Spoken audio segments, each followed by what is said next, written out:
So I just got off a call, which is usually the case because I have a conversation and I think, cool, this might be useful.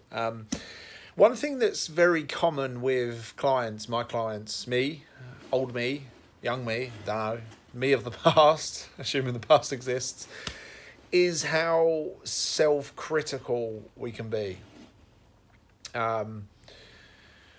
Where we are frustrated with ourselves, we fight ourselves, we're angry at ourselves for not doing what we think we should, or for feeling in a way that we think we shouldn't, or because we are moving today and we really feel like we can't be asked, but we feel like we should be asked, or today is a day where we've got loads to do and we've woken up feeling tired, or like we can't be bothered, or we can't motivate ourselves, or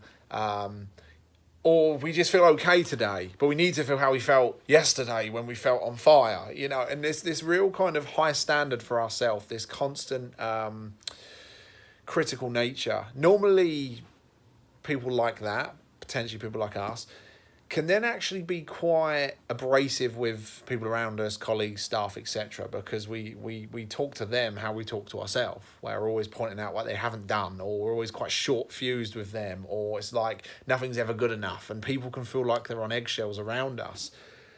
And that's nothing personal.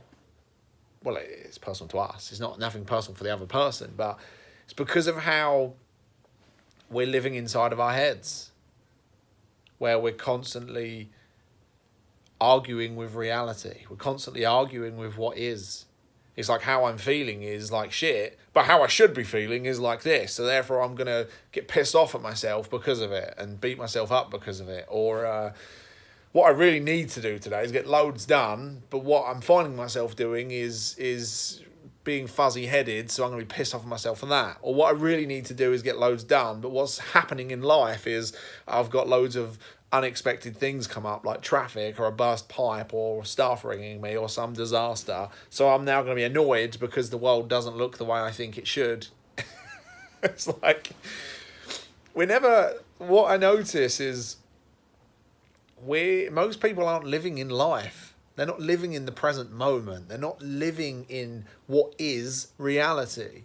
They're living in their preferences. They're living in their thoughts of what they think it should look like or should be like. And this would be better if I felt better. And this would be better if this person did this. And this would be better if it was sunny. And that would be worse if this. And it's like,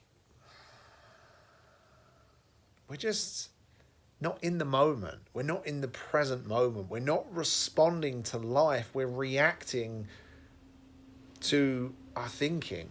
We're not in the moment of life with our full capacity. We're kind of physically in the moment of life, but mentally in our head somewhere else. And I've just noticed that as humans, we don't do well from that place. We don't do as well from that place.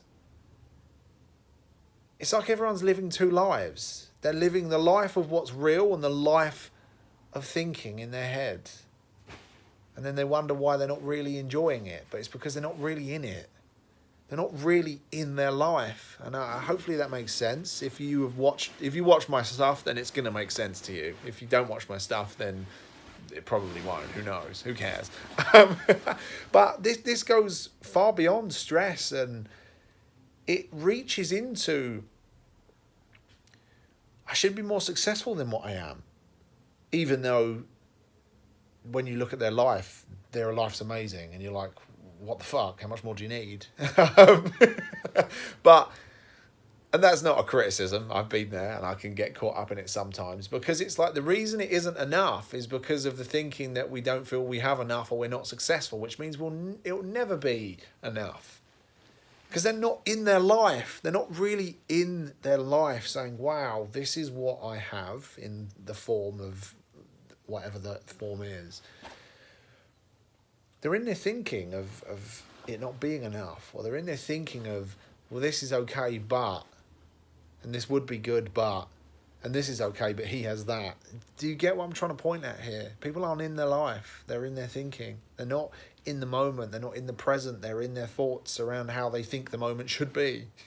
Or all of their stories in their head around why the current moment is wrong. It could be better if only. So just a A little gentle nudge for what feels like a Monday morning but is a Tuesday morning. Just a little gentle nudge in the direction of presence, and a little kind of prod to wake you up to the nature of life.